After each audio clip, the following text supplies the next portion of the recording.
Maka garam ni molek lah. Lebih-lebih lagi bagi orang yang ada masalah perut ataupun termakan racun. Nak selamat daripada racun, makan garam dulu. Kita makan nasi gapo-gapo dia sebelum tek nasi, kita takut nasi tak ada nak ada. Kadang-kadang setengah sayur tu perut kita ada masalah. Lebih-lebih lagi orang tua. Perut dia tak gagah dah, mesin dia tak serupa jamin muda dah. Maka kita tek garam dulu sebelum makan, lepas tu baru kita makan nasi. Tu kelebihan garam. Garam ni macam-macam kelebihan dia. Nak buat toksik dalam tubuh, nak buat apa, macam-macam.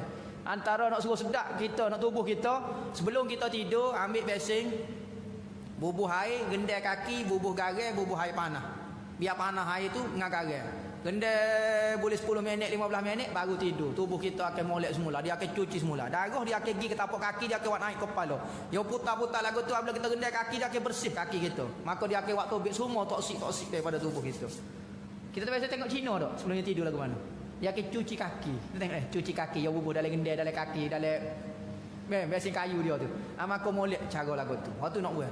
Antara dia lagi garam ni, apa dia lagi? Kelebihan dia racun, sihir, untuk bagai-bagai hok jenis pelik-pelik ni. Bagai-bagai hatu, bagai-bagai apa dia garam.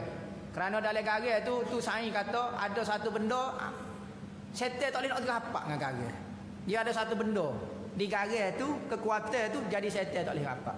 Antaranya hok ni mujarab ni. Kalau rumah siapa dia beratu, tempat dia, bilik dia ngusik kau apa dia, ambil gelas ni, bubuh air, bubuh garam. Letak bucu mana hok jenis ngusik, letak situ. Letak gitu jangan tudung. Esok tengok dia akan jadi warna hitam. Buat sampai air tu jadi bersih, maka tak ada lalu. Ya setan tak akan lakuh air garam. Buat tempat tu misalnya bucu tu ngusik. Orang letak bucu tu air garam cuma ni. Mula-mula dia akan jadi warna biru hitam dulu. Lepas tu lama-lama dia akan jadi bersih. Buat sampai bersih, maka gangguan tak ada, jin tak akan lalu situ. Tu cara mudah, tak payah panggil tok bomo. Ni cara ringkas. Wallahu a'lam.